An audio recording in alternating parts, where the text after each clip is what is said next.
Кухнята на баба Вили.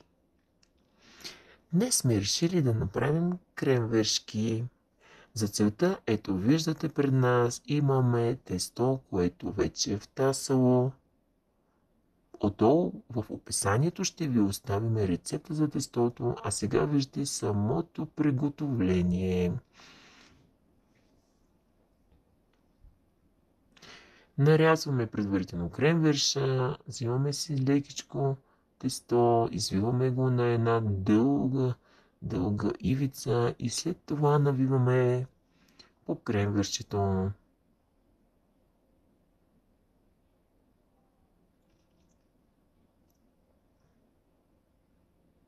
Предварително сме загрели печката и ето, вижте, след като поръсихме с сусам, станаха едни вкусни малки митове с кремвирш и то напълно домашни.